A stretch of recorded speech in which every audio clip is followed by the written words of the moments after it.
একটা পালে যদি 100টা নেকড়েও থাকে, একটা সিংহই যথেষ্ট করে পালকে আপনার উড়াই দিতে। আজকের দিনটা ইতিহাসে একটা ভিন্ন রকম অধ্যায় তৈরি করেছে, কারণ আজকে এই প্রথমবারের মতন এভাবে ফেস টু ফেস 4 জন এক লোকের শেষ খেলাটা কি খেলছে, ইন্দুর বিনে খেলা আসবে আসলে এবার কথা রেখেছে। আওয়ামী লীগ এবং শেখ হাসিনার কফিনে শেষ করে একটা মনে আছে পড়ে গেল। শেখ হাসিনার কফিনে তো শেষ করে পড়ছে, এটা কোনো সন্দেহ নাই, বাট রিফাইন্ড আওয়ামী লীগ আসলেও আসতে পারে।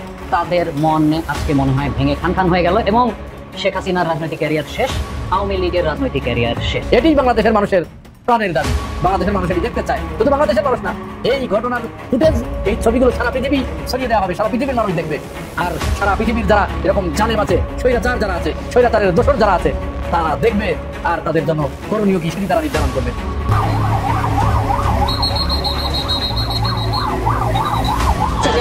দাঁড়িয়ে রয়েছে আবু সাইদের মতো, দাঁড়িয়ে রয়েছে লাল পতাকা হাতে নিয়ে দাঁড়িয়ে রয়েছে জল কামান গাড়ির সামনে।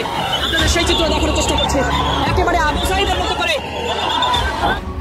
দর্শক, সাম্প্রতিক যে সেনাবাহিনীর বিরুদ্ধে গ্রেপ্তারি পরোয়ানা এবং মধ্যরাতে সেনা কুয়ের চেষ্টা। আসসালামু আলাইকুম দর্শক, নতুন একটি নিউজে আপনাকে স্বাগতম। প্রিয় দর্শক, দেশ জুড়ে চলমান রাজনৈতিক উত্তেজনা, ইতালি গিয়ে ডক্টর ইউনূসের ইতিহাস গড়া, আওয়ামী লীগের কফিনের শেষ পেরেক এবং সেনাবাহিনীর সংস্কারের দাবিতে জনগণের ফুঁসে ওঠা নিয়ে করা আমাদের আজকের ভিডিওটি খুবই গুরুত্বপূর্ণ। তাই ভিডিওটি শুরু থেকে শেষ পর্যন্ত ধৈর্য সহকারে দেখে একটি লাইক দিয়ে সবাইকে শেয়ার করে দেন। আমাদের চ্যানেলে নতুন হলে চ্যানেলটি সাবস্ক্রাইব করে পাশে থাকা বেল আইকনে ক্লিক করে রাখুন। সেনাবাহিনী সংস্কারের দাবিতে জনগণ জেগে উঠছে। বুদ্ধিজীবীরা, বাংলাদেশের দেশপ্রেমিক নাগরিক, অ্যাক্টিভিস্ট, এমনকি নানান মানবাধিকার সংগঠন, তারা এখন ভয়েস রেজ করছে যে এখন it's high time to reform সেনাবাহিনী। সেনাবাহিনী এখন সংস্কার করতেই হবে। প্রফেসর ইউনূসকে দাবি মানতে হবে তাকে। অনেকে জরুরি ভিত্তিতে আহ্বান জানাচ্ছেন যে টেক অ্যাকশন নাও। এতদিন চেষ্টা করেও পারেননি, এখন সুযোগ হয়েছে। বিশেষ করে বিভিন্ন মানবাধিকার সংস্থার এরকম প্রেসক্রিপশন রয়েছে যে র্যাব পুরোপুরি ডিজলভ করে দেওয়া হোক, এবং সরকারের অনেকে এই কথা বলেছিল র্যাব ডিজলভ করে দেওয়া হবে, কিন্তু এখন অ্যাকশন নেওয়া হয়নি। পুলিশ সংস্কার কমিশন হয়েছে, আমরা এখন পর্যন্ত তার কোনো বাস্তবায়ন দেখতে পাচ্ছি না। বিশেষ করে ডিজিএফআই ভেঙে দেয়া, মিনিমাম ডিজিএফআই নাম পরিবর্তন করা, এটা অনেকেরই দাবি, কিন্তু এখন পর্যন্ত সে বিষয়ে ডক্টর ইউনূসের আগ্রহ দেখা যায় না।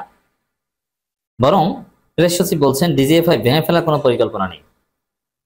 ডিজিএফআই ভেঙে ফেলা মানে কি, এ ধরনের কোনো সংস্থা থাকবে না তা না, আপনি নাম পরিবর্তন করবেন আর বিধিমালায় কিছু পরিবর্তন আনবেন, জুরিসডিকশন বিষয়ে কিছু নতুনত্ব আনবেন এবং তাদের মধ্যে একটা অ্যাকাউন্টেবিলিটির কিছু আইন ঢুকিয়ে দিবেন।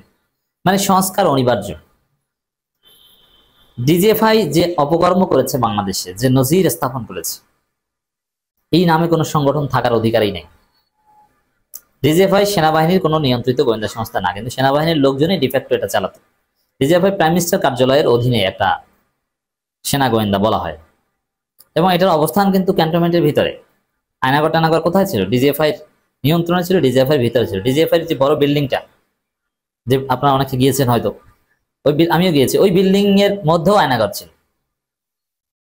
অতএব, এবং সেখানে কি নাগরিকদের জন্য কি ভয়ানক একটা সিক্রেসি ছিল।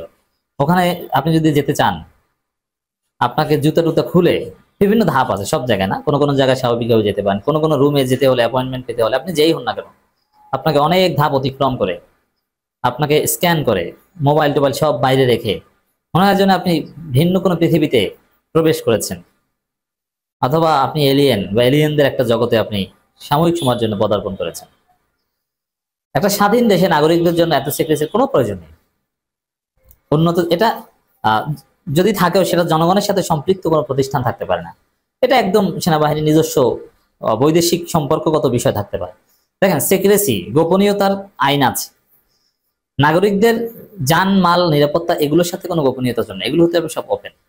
গোপনীয়তার বিষয়টা পররাষ্ট্র নীতি সম্পর্কিত, যেমন শত্রু রাষ্ট্র তারা আপনার উপর হামলা করবে কিনা, এই যে আজকে ডিজিএফআই যে গোপনীয়তা, এটা অ্যাপ্লাই হয় সাধারণ নাগরিকদের ক্ষেত্রে, ভিন্নমত পোষণকারীদের ক্ষেত্রে, তাদেরকে হয়রানি করা হয়।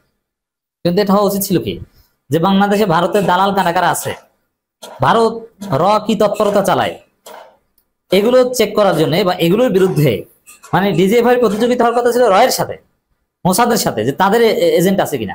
ডিজিএফআই এর এজেন্ট এটা থাকবে হচ্ছে ভারতে, পাকিস্তানে কিংবা ইসরায়েলে কিংবা বিভিন্ন জায়গায় যে তা ওখান থেকে তথ্য সংগ্রহ করবে, মানে এটা পররাষ্ট্র নীতি সম্পর্কিত, যে কেউ হামলা করলে তাদের তথ্য আমাদের কাছে আছে, আমাদের লোক তাদের মধ্যে আছে, তারা আমাদের তথ্য দিবে। এইগুলো হচ্ছে অ্যাকসেপ্ট প্র্যাকটিস। কিন্তু না, ওগুলো তো কিছু নেই। কারণ ডিজিএফআই যে বিল্ডিংটা, ওই বিল্ডিংটার 3 তলায় নাকি রয়ের জন্য আলাদা একটা রুম বরাদ্দ ছিল, রকে হেল্প করতো, রয়ের দালাল ডিজিএফআই ভিতরে, ডিজিএফআই চালাতোই র, অনেকটা এরকম। এই ডিজিএফআই থাকার তো কোনো অধিকার নাই। সেনাবাহিনী সংস্কার করতে হবে। ওই সেনাবাহিনীর মধ্যে যেদিন রবীন্দ্রসঙ্গীত ঢুকিয়েছে কোরআন তেলাওয়াত বাদ দিয়ে, ওই দিনই সেনাবাহিনী নষ্ট হয়েছে। আগের সে পেশাদারিত্ব ফিরিয়ে আনতে হবে, এই জন্য নানান সংস্কার করতে হবে। এই সংস্কারের মধ্যে রবীন্দ্রসঙ্গীত টঙ্গীতে আমারও পরানো জাহাজ এগুলো বাদ দিতে হবে। আর সঙ্গীত ঢুকাতে হলে বিপ্লবী নজরুল সঙ্গীত ঢুকাতে হবে। মানে ভারতের দালালিপনার বীজ নিহিত রোপণ করে দেওয়া হয়েছে সেনাবাহিনীর মধ্যে। যেহেতু এখন সেনাবাহিনীর এই অপরাধীদের বিরুদ্ধে জনগণের ভয়েস রেইজ হয়েছে, একটা জনমত গঠিত হয়েছে, এই কারণে সেনাবাহিনী সংস্কারের জন্য সাবেক সেনা কর্মকর্তা, সাবেক অফিসার, অনেক সৎ ভালো সেনা অফিসার আছে, রাওয়ার চেয়ারম্যান কর্নেল আব্দুল হক স্যার, এরকম আরো অনেক বিখ্যাত লোকজন আছেন। এরকম সাবেক একদম পেশাদার অফিসারদের নিয়ে একটা কমিশন গঠন হতে পারে, যে তারা সংস্কার রিপোর্ট দিবে। কারণ সেনাবাহিনী তো জনগণের জন্য। আর ডিজিএফআই এর বিরুদ্ধে অবশ্যই সিদ্ধান্ত নিতে হবে, ডিজিএফআই ডিসলভ করে দেওয়া উচিত। হ্যাঁ, ওই বিল্ডিং এ ডিজিএফআই টাইপের নতুন একটা আইনি কাঠামো করে এরকম একটা সেনা গোয়েন্দা বা এরকম একটা কিছু চলবে, ঠিক আছে, সেটা প্রাইম মিনিস্টার কার্যালয়ের অধীনে বা যেকোনো কিছু হতে পারে। আর প্রাইম মিনিস্টার কার্যালয়ের অধীনে এত বড় ক্ষমতা দেওয়া উচিত না, ওটা সেনাপ্রধানের অধীনে থাক। সেনাপ্রধানের অধীনে একটা সেনা গোয়েন্দা সংস্থা থাক, কিন্তু আপনি নামটা চেঞ্জ করেন। এই নামটা একটা আতঙ্কের নাম, এই নামটা একটা কলঙ্কজনক নাম। ডিজিএফআই, র্যাব, এই দুইটা নাম বাংলাদেশে থাকতে পারে না। ডক্টর ইউনূসের প্রতি আমরা আহ্বান জানাই যেটা চেঞ্জ করতে, এ বিষয়ে জনমত গঠন করতে হবে। এখন হাই টাইম। কিন্তু সরকার যেটা বলছে এটা দুঃখজনক, যে তারা বলছে না এটা ভেঙে দেওয়ার পরিকল্পনা নাই। ভেঙে দেওয়ার সাহস নাই নাকি? মরদ নাই, সাহস নাই। জনগণ সাথে আছে, জনগণ সমর্থন করলে সেনাবাহিনী কেন কেউ কিচ্ছু করতে পারবে না। তো জনগণের এভাবে অ্যাবসলিউট সমর্থন, যেমন বিএনপি মনে মনে যাই করুক, বিএনপিও এটাকে সমর্থন করতে বাধ্য হবে। জামাত নাকানি চুবানি খেয়ে আপনারা দেখেছেন না, এখন এই অভিযুক্ত সেনা কর্মকর্তাদের বিচার চায়, অথচ এতদিন মুখে মুখে কুলু পেটেছিল। আর এখন আপনি ইউনূস পদক্ষেপ নিলে সবার সমর্থন পাবে। ডিজিএফআই ভেঙে ফেলার কোনো পরিকল্পনা নেই বলে জানিয়েছেন প্রধান উপদেষ্টা প্রেস সচিব শফিকুল আলম। এক প্রেস বিজ্ঞপ্তিতে তিনি কথা বলেন। না, এটা আমাদেরকে হতাশ করেছে। ডিজিএফআই ভেঙে ফেলা বা সংস্কার, আপনি সংস্কারের কথা বলেন, এখন তো সংস্কার শব্দটা সবচেয়ে জনপ্রিয় এবং পরিচিত শব্দ। বিজ্ঞপ্তিতে শফিকুল আলম বলেন, directorate general of forces intelligence ভেঙে ফেলার কোনো পরিকল্পনা নেই। সরকার ট্রান্স বর্ডার এবং বহিরাগত গোয়েন্দা সংস্থার উপর ফোকাস বাড়ানোর জন্য সংস্কারের কথা বিবেচনা করছে। হ্যাঁ, ওইটাই ভেঙে ফেলা বলতে, ভেঙে ফেলার দরকার নেই। এই যে আমি যে কথাটা বলেছিলাম, এটি ট্রান্স বর্ডার গোয়েন্দা সংস্থা, মানে এই ধরনের ডিজিএফআই টাইপের সংস্থার কাজ হবে ভারতের সাথে। ভারতের সাথে বলতে ভারত আমাদের শত্রু, আরো যদি কেউ ইসরায়েল আমাদের শত্রু, তাদের তথ্য, তাদের ইন্টেলিজেন্স রিপোর্ট কালেক্ট করা, এই সংক্রান্ত কাজ। কিন্তু এরা বাংলাদেশের নাগরিকদের গুম করার কাজে ব্যবহার। এদের কাজ কি আর কি করতে? প্রাইম মিনিস্টারের অধীনে থাকার কোনো প্রয়োজন নেই, এটা সেনাপ্রধানের অধীনে থাকে। সংস্কারের কথা বিবেচনা করছে। এছাড়া প্রেস সচিব জানান, আন্তর্জাতিক অপরাধ ট্রাইব্যুনালে আরো শতাধিক সেনা কর্মকর্তার বিরুদ্ধে গ্রেপ্তারি পরোয়ানা জারি করতে চলেছে বলে সম্প্রতি দাবি করে সোশ্যাল মিডিয়ায় পোস্টটি সম্পূর্ণ ভিত্তিহীন গুজব। তবে শতাধিক না হলেও অপরাধের সাথে যারা জড়িত আরো 2টা মামলা পাইপলাইনে আছে আমরা জানি। এমনকি জুলাই কারফিউর সময় কারা কি করেছিল, ওয়াকারা নির্দেশ আছে কিনা, এটাও যে তদন্তাধীন, এটা আমরা জানি, আপনি যতই অস্বীকার করেন। তিনি আরো বলেন, আইসিটি প্রধান প্রসিকিউটর কার্যালয় থেকে আমাদের জানানো হয়েছে বর্তমান অতিরিক্ত প্রতিরক্ষা কর্মীদের বিরুদ্ধে পরোয়ানা জারি করার কোনো পরিকল্পনা নেই। না, এখানে সিনিয়র অফিসার যারা অপরাধী না তাদের তো চিন্তা নেই, আর পরোয়ানাটা তো জারি করবে কোর্ট, এটা তো প্রসিকিউশন টিমও বলতে পারে না, তারা জাস্ট আবেদন করতে পারে। একটা দৃশ্য দেখাচ্ছি। আবু সাইদের মতন আমাদের 2জন শিক্ষক বুক পেতে দিচ্ছিলেন পুলিশের সামনে। এরপরের দৃশ্য আপনারা দেখতে থাকেন। আর ভিডিওটা যদি আপনি জীবনে একবারের জন্য হলেও স্কুলে গিয়ে থাকেন, তাহলে ভিডিওটা শেয়ার করবেন। ওই যে শিক্ষকদের প্রতি যেই কি বলা হয় যে ঋণ, যেটা আমাদের, আমরা তাদের কাছে যে ঋণীটা, সেটা আজকে আদায় করার বা সেই হক আদায় করার আজকে আমাদের সুযোগ এসেছে। শিক্ষকদের পাশে দাঁড়াচ্ছি। প্রথমেই বলতে চাই, তেলকম ভাজা মসমোসা এই দিয়া বাংলাদেশ চললেও সারা পৃথিবী চলে না। আমি, আপনি, আমার মতন, আমাদের মতন অনেকেই, আমাদের ভাগ্য অনেক বদলাই গেছে, কিন্তু যে শিক্ষকরা আমাদেরকে পড়িয়েছেন, আপনি দেখেন তাদের অবস্থান সে আগের জায়গায়, সে আগের ছোট্ট বাসাটা, পোশাক আশাকে কোনো পরিবর্তন হয় নাই। কিন্তু আমরা যারা ছাত্র আছি, হয়তো আমরা সেই শিক্ষকদের হাত ধরে সে পড়াশোনা করে আজকে কোটি কোটি টাকার মালিক হয়েছে, অনেকে বাড়ি গাড়ি কত কিছু কামাইছে। সো শিক্ষকদের জন্য ভিডিওটা শেয়ার করবেন। এখন ঝামেলাটা কোথায়? গতকালকে যেভাবে শিক্ষকদেরকে প্রকাশ্যে পেটানো হলো, আমি এটার তীব্র নিন্দা জানাচ্ছি। আর পুলিশ ভাইদের উদ্দেশ্যে বলি যে হ্যাঁ, এই সকল সিচুয়েশনে আপনাদেরকে একটু মাথা ঠান্ডা রেখে কাজ করা উচিত। কারণ যাদের গায়ে হাত তুলছেন, হয়তো বয়সে আপনার ছোট বা আপনার কাছাকাছি, কিন্তু তিনি একজন শিক্ষক। যেরকম একজন শিক্ষকের কাছে আপনি পড়াশোনা করে আজকে পুলিশের চাকরিটা পাইছেন, আপনাকে আন্দোলন দমন করতে হবে, এটা আপনার চাকরি। তবে সেখানে আপনার লাঠিটা কিভাবে নিবেন, এই জিনিসটাতে মাথাটা কিন্তু ঠান্ডা রাখা কাজ করবেন, নয়তো স্পষ্ট বেয়াদব হিসেবে চিহ্নিত হবেন, ধ্বংস হয়ে যাবেন ভাই। আজকের দিনে আইসা এই ইন্টারিম বলেন, এর আগে আওয়ামী লীগ সরকার বলেন, শিক্ষকদের বেলায় প্রত্যেকটা সরকারি উদাসীন। আমি জানি না আসলে এটা কেন হয়। আপনি বাসাতে একটা টিউশন মাস্টার রাখলে তো কত টাকা দিচ্ছেন, আর একজন শিক্ষকের যে টোটাল বেতনটাতে প্রাথমিক বা মাধ্যমিকে, এই বেতনে আসলে আজকের দিনে আইসা সংসার চালানো কি মানে এত সোজা? ওনাদের দাবিটা কি? বাড়ি ভাড়া 2500 এখন পাচ্ছে। আচ্ছা, একটা মফস্বল একটা গ্রামে আপনি 2500 টাকা দিয়ে একটা বাড়ি পাবেন? আসলে কি আছে আপনি বলেন? 2500 টাকা বাড়ি ভাড়া দেয়, চিকিৎসা ফি নামমাত্র, উৎসব ভাতা এটাও নামমাত্র। এখন আমরা দেখছি এদেশে অনেক পেশার মধ্যে দেখেন ওনাদেরকে বেশি দিতেছে, এখানে কম হতেছে, বিষয়টা তা না। বাট অনেক পেশায় অনেক অনেক টাকার মালিক কিন্তু অনেকে হচ্ছেন, দুর্নীতি করার সুযোগ থাকতেছে। কিন্তু শিক্ষকদের তো দুর্নীতির সুযোগ নাই ভাই। আপনি আপনার বাচ্চারা, আমি আমার বাচ্চারা স্কুলে দিচ্ছি কেন? যেন তারা ভালো হয়ে মানুষের মতন মানুষ হয়ে পড়ালেখা শিখে। কিন্তু সেই মানুষ গড়ার যে মেশিনটা, কারিগরটা, তারই যদি পেটে ভাত না থাকে, নীতিমিতি কথা দিয়ে চলবে, এই দেশের অর্ধেক চোরবাটপার রাজনীতিবিদ এগুলোই বলে, এই করেঙ্গা সেই করেঙ্গা। কিন্তু আসলে যখনই এরা চেয়ারে বসে, চেয়ারে যায়, আমাদের আজকের দিনে শিক্ষক দেশটা আছেন, আপনার দৃষ্টি আকর্ষণ করছি যে আপনি নিজেই একজন শিক্ষক ছিলেন।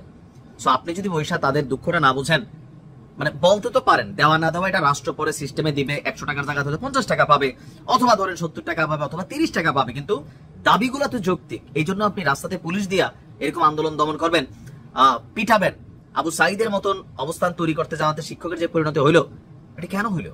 এখন হিতে কি হচ্ছে? বিপরীতে হইলো। এই ঘটনার পরে এমপিওভুক্ত, তারপর হচ্ছে যে আপনার এখানে যারা যারা আসলেন এমপিওভুক্ত এবং যে শিক্ষক কর্মচারীরা, তাদের বক্তব্য হচ্ছে আগামী সোমবার থেকে আপনার বাংলাদেশের সকল এমপিওভুক্ত স্কুল, কলেজ, মাদ্রাসা, কারিগরি শিক্ষা প্রতিষ্ঠান কর্মবিরতি থাকবে যতক্ষণ না সরকার দাবি মেনে নেবে। তো আমরা দেখলাম যে গতকালকে জাতীয় প্রেস ক্লাবের সামনে অবস্থান নেওয়া শিক্ষক কর্মচারীদের উপর পুলিশের লাঠিচার্জ, জলকামান, টিয়ার শেল, সাউন্ড গ্রেনেড ব্যবহার, আর 3 জন শিক্ষক আহত। আবার এই পুলিশ বা আমাদের এই সিস্টেম, এই রাষ্ট্রই এনসিপিরা যখন আওয়ামী লীগ বন্ধের জন্য গেল, নিষিদ্ধের জন্য গেল, মিষ্টি খাওয়ানো হলো, ঠান্ডা পানি খাওয়ানো হলো, গরম লাগে বিদায় ওয়াটার ক্যানন দেওয়া হলো, একই রাষ্ট্র একই জায়গা। এই শিক্ষকরা কি মানে আওয়ামী লীগ শিক্ষক? ওনাদেরকে যে এভাবে পিটাইলেন বা এই নির্দেশনাটা যারা দিলেন, পুলিশ তো হচ্ছে নির্দেশনা বাস্তবায়ন করে। তীব্র নিন্দা জানাচ্ছি, ঘৃণা জানাচ্ছি ভাই। ডক্টর মোহাম্মদ ইউনূস, আপনি ইন্টারিমে আসা মানে যাবার পরে বিশ্বাস করেন ভাই, আপনার যে প্রতিদিন ঘাটে তুইলা মানুষ কতবার আপনার সমালোচনা করবে, আপনার হাতে সুযোগ ছিল, পকেট থেকে তো আর দিবেন না, তাই না? রাষ্ট্র দিত, কত দিকে কত টাকা পয়সা বরাদ্দ হয়ে যায়, বাইরে খায়া ফেলে, লুটপাট হয়ে যায়। তো শিক্ষকরা পরিশ্রম করে, তাদের সম্মানটা বাড়ানো উচিত। আর শিক্ষকদের উদ্দেশ্যে বলি, আপনাদের অনেকের বক্তব্য বিভিন্ন ভাবে আমরাও শুনি, তো আমরা আপনাদের ছাত্র, আমরা আপনাদের সন্তান সমতুল্য, কিন্তু আপনারও ভাষা প্রয়োগের মধ্যে কয়েকজন আছেন, 2-4 জনের বক্তব্য আমি শুনছি। আপনি যে শিক্ষক, আপনার ভাষাতে কিন্তু মাঝে মাঝে এটা আসে না। আপনি তো নর্মাল একটা রাজনৈতিক কর্মীর মতন আচার আচরণ, বডি ল্যাঙ্গুয়েজে কথা বলতে পারেন না। আমরা আপনাদের পক্ষে আছি, তবে আমাদেরকে কথা বলার সুযোগটা দিবেন। আপনাদের ভাষা প্রয়োগ যেন শালীনতা থাকে বা অত্যন্তপূর্ণ না হয়। এদিকে পিআর পদ্ধতিতেই নির্বাচনের প্রস্তুতি রেখেই নভেম্বরে ভোট চাইছে জামাত। নির্বাচন কমিশনের কাছেই আগামী নভেম্বর মাসে গণভোট আয়োজনের দাবি জানিয়েছেন বাংলাদেশ জামাতে ইসলামী। পাশাপাশি সংখ্যানুপাতিক পদ্ধতিতেই জাতীয় সংসদ নির্বাচন আয়োজনের প্রস্তুতি রাখার আহ্বানও জানান দলটি। সোমবার নির্বাচন ভবনে প্রধান নির্বাচন কমিশনার AM নাসির উদ্দিন ও অন্যান্য কমিশনারদের সঙ্গে বৈঠক শেষে জামায়াতের নায়েবে আমির সৈয়দ আবদুল্লাহ মোহাম্মদ তাহের সাংবাদিকদের এসব তথ্যই জানিয়েছেন। জামাতের এই নেতা আরও বলেন, বর্তমান নির্বাচনী পদ্ধতিতেই গত 54 বছরে কোনো সুষ্ঠু নির্বাচন হয়নি। এতে দিনের ভোট রাতে হওয়ার আশঙ্কা থেকে যায়। তাই আমরা কমিশনকে বলেছি বিদ্যমান পদ্ধতির পাশাপাশি পিআর পদ্ধতিরও প্রস্তুতি নিতে। গণভোট বিষয়ে তিনি আরও বলেন, সংসদ নির্বাচন ও জুলাই সনদ বাস্তবায়নে গণভোট একসঙ্গে না করে আলাদা করে আয়োজন করতে হবে। একসঙ্গে হলে প্রার্থীরা নিজেদের নির্বাচনী প্রচারণায় ব্যস্ত থাকবে, ফলে গণভোটের গুরুত্ব কমে যাবে। তিনি বলেন, একই দিনে গণভোট হলে রিফর্ম ইস্যু মাইনর হয়ে যাবে। সবাই নিজের দলের প্রার্থী নিয়ে ব্যস্ত থাকবে, বরং আলাদা দিন হলে মানুষ মনোযোগ দিয়ে ভোট দিতে পারবে। অতীতে 17 কিংবা 21 দিনের ব্যবধানেও ভোট হয়েছে, এতে খুব বেশি বাড়তি ব্যয় হয় না, শুধু ব্যালট ও কিছু আনুষঙ্গিক খরচ বাড়ে। বৈঠকে সংখ্যানুপাতিক নির্বাচন পদ্ধতি নিয়েও আলোচনা হয়। জামাতের পক্ষ থেকেই জানানো হয়েছে এই পদ্ধতি বিভিন্ন দেশে কার্যকরভাবেই চালু রয়েছে। ইসি জানায়, সরকার সিদ্ধান্ত নিলে যা যা করা প্রয়োজন তা বাস্তবায়নে তারা সক্ষম এবং সেভাবেই প্রস্তুতি নিচ্ছে। এছাড়া প্রবাসী ভোটারদের ভোটার নিয়েও আলোচনা হয়। ইসি জানিয়েছেন, জাতীয় পরিচয়পত্রের পাশাপাশি জন্ম সনদ নিয়েও প্রবাসীরা ভোট দিতে পারবেন।